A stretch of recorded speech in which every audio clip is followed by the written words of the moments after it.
Hi guys! Welcome back to my channel. Eto na naman ang masayang masaya.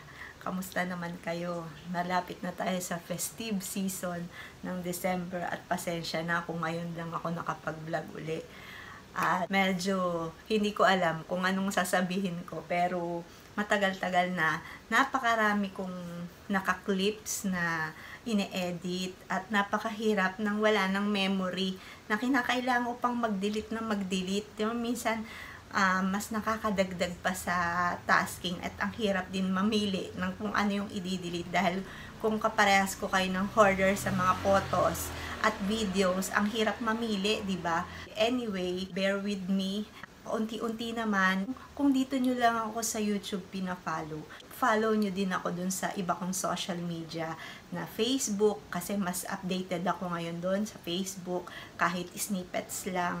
And then, sa Instagram and TikTok. So, home goods naman tayo guys, dahil festive season na at alam nyo naman na ang ginagawa ko nga homemaker's life vlog. Isa sa mga hilig na ginagawa ko nga ay ang pagluluto at pagbe-bake ngayon at hindi naman medyo ako nakakapag-clips pa, mostly dito sa YouTube. Pero sa Facebook, meron ng paunti-unti. Pero, ina-unbox ko naman sa inyo kung ano yung mga home goods na gusto ko. Alam niyo yung, di ba, paglalapit kayo sa mga, mga stores na ganyan, parang parehas ko ba kayo? Parang kapilang, nagpapalpitate ka din, di ba? parang gano'n ang feeling. So, ngayon, let me share sa inyo yung nakakapagpasaya naman sa akin na pag may bahay ka at mahilig ka sa bahay, di ba kanya-kanya naman tayo ng gusto. Though in general, ang bahay ang inaalagaan natin. Pero merong certain part ng sa house na gustong-gusto natin na puntahan o kung saan tayo laging naglalagi. Alam nyo naman, ang lola nyo lagi sa kusina. At dito, di ba, sa pagkakape. Kaya yan ang pag-usapan natin. So, ito personal gift, guys. So, hindi to sponsored or something. How I wish. Diba? Pero personal gifts to. Yon, at thank you sa aking sponsor. Ang kulit Ayun. Andun sa personal account ko, nakita nyo na to na medyo na-share ko na to ang snippets. Pero dito, soon kung magkakaroon ako dito sa mga tawag doon? Patreon. At type kong magpe-Patreon. Marami akong i-share sa kumbaga, mas masarap na i-share doon yung mga intimate, di ba, na nagiging friends mo na nakakaintindi sa mga kung anong mga bagay-bagay, masarap i-share doon. Yun, ito ang tagal kong hinintay nito guys, kasi nag-birthday ako a couple of months ago, kung couple man yan, o last quarter. Hinintay ko tong gift na to. Actually, yung iba dito, gift ko pa to ng 50th. 51 na ako ngayon. Ganun nakatagal dumating. At alam nyo naman ang bagahe, napakatagal. Umpisahan natin sa, alam nyo naman, nandito tayo sa aking bar. So, umpisahan na natin sa kape. Meron akong, ewan ko kung hindi pa ako mag-palpitate nito. So, alam niyo naman na dark roast lover ako. How I wish na, hindi naman how I wish, pero matikman ko din yung mga medium roast na makalasa ako ng talagang gusto ko. Pero sa ngayon kasi is dark roast talaga yung gusto ko at hindi siya decaf sa ngayon. Pero hindi ko naman sinasabing hindi ko din magugustuhan ng decaf at hindi gugustuhin ng health ko ang decaf. Pero yung mga kapalpitate ko dito at coffee lover ko, di ba? Kung as much as possible, ay gusto ko muna yung ganito. So, enjoy ko muna kung for quite some time. Pero, for sure, hindi ako sa bland na panlasa.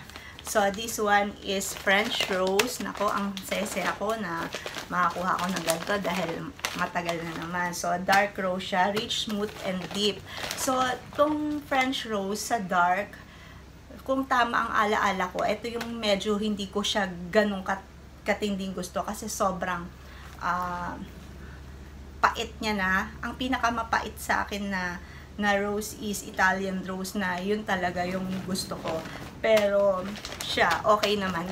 Kasi parang feeling ko, ewan ko kayo ba, ano ang sa inyo, na ang beans depende din sa kung ano yung mood nyo, di ba? Kung ano yung gusto nyong lasahin o inumin that point of time or yung moments na yon. So, andun na kasi ako sa range na yon or sa ganung isipin ng pagkakape. Kaya, comment down below guys kung anong feeling nyo doon. So, this one is 1.13 kilograms. And, syempre, dahil sa stock nga to, so, meron pa tayong espresso blend, which I love na tong gantong roast niya. So, this is rich and intense, guys. So, usually, ginagamit yata ito sa mga coffee shops, yung mga espresso, dark roast nila na espresso blend. So, dito makikita nyo yung light, medium, and dark. So, yung medium, medyo ganun-ganun pa ako dyan. So, sa dark ako, siguro doon kasi ako nag-start sa dark, kaya mas gusto ko. Ganon din karami siya, guys. At eto ay nabuksan ko na ang house blend from this brand also. Balance and smooth naman siya. Ito, nasa range siya ng pinaka-huling medium roast. So, papunta na din siya sa dark roast. Pero, andun siya sa ano na yon. Oh. So, ito guys, bali, sa una may tapang siya. Pero pag nainom mo na, parang niloloko ka lang, ganun ang lasa. Kung nararamdaman yung ganun pag umiinom kayo. Sa una, parang ang tapang. Tapos, pag dito, ay wala, bakit ganun? Oh, so, ang ginagawa ko sa kanya, yung regular grind, dinadagdagan ko siya ng konti para medyo madaya ako na matapang siya. Ayun. So, ayan. Kita nyo naman, halos ano ka na. And I love this, ano ba to? Ang tawag dito, clip na yan. Natutuwa ako sa ganyan. Lalo na atud. Moving on, eto dahil sa luto-luto na tayo, meron akong salt and pepper shaker, guys. Na nakakatuwa siya. Ayan. Na wood din siya. Made from acacia. Salt and pepper, sabi ko. Yon at malaki. Kaya, ayan, nakaka-happy. Hi guys! Welcome back to my channel. Ako, ito na nga ba sinasabi ko. Take 2 to guys, kasi nawalan na naman ako ng memory. Ay, ang hirap, no? Malapit na kalahati na yung nafi-film ko. Yung ganon. After a few hours later. So, ayun guys, ituloy na natin. Change outfit na ako dahil afternoon na to. Hindi ko na natuloy kanina, nag-delete pa ako. Take 2 na to guys, kasi nga bigla ako nawala ng memory kanina. So, ang sarap lang kasi guys, diba, in time for the holiday na magiging busy na naman ang bahay, busy na naman ang kusina, lalo na ako, meron na akong apo. Pinapaalam ko na sa inyo na grandma na. Talagang literal na yung lola na tinatagline ko na minsan nagsalita ako, lola na talaga ngayon. Minsan, isasama ko din siya dito pag nagbablog ako. Itong mga ito, na-happy lang ako kasi may nagtanong sa akin minsan na kung nagagamit ko daw ba.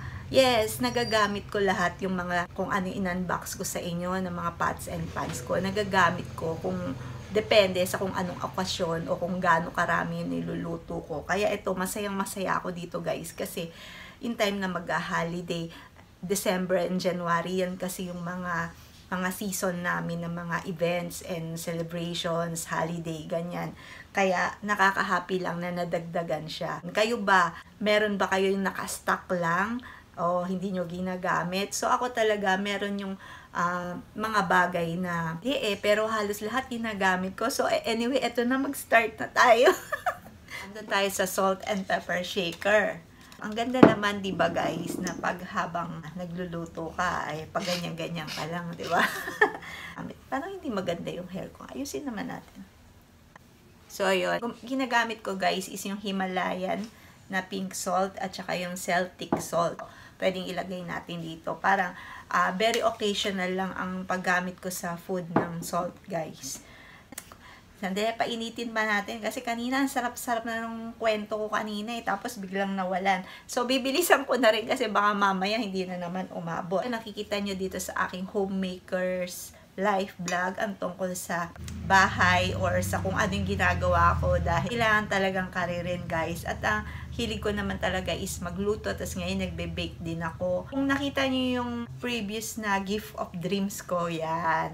Nung last year yon is mga pots and pan. Eto, meron akong pan dahil kung napanood nyo yung nakaraan, malaki siya nito, 26 cm. So, nag-request ako na kung po pwede naman na mas maliit. Kasi 'di ba pag nagluluto ka ng itlog doon, parang nagiging oblong siya imbis na na bilog. Maganda din gamitin to guys. This one is from All-Clad. O maganda naman yung handle niya rin. Kaya okay. From All-Clad pa din. Ano siya? Teflon ba tawag dito? So, yun. Teflon siya. This one is ilang centimeter ba to? 4 quarts. Hindi pala centimeter. 4 quarts. 4 quarts, 3.8 liters. Yan. Yan naman. So, yung dati ko is puro wok and fry pan. So, ito is meron akong pots. And yung nakaraan is stainless. Meron naman, maganda din yung hawakan niya. And then, yun, para sa aking sauce, may mga sauce na iluluto. And of course, dahil sa mahilig akong gumamit ng cast iron guys, pinagdagdagan ko rin ang aking cast iron na which is from Lodge naman, na meron siyang ganun. So, alam niyo naman, mahilig kami mag bread dito, sandwich, ganyan. Or kung po pwede din siya sa meat and sa, saan pa ba guys? Sa fish.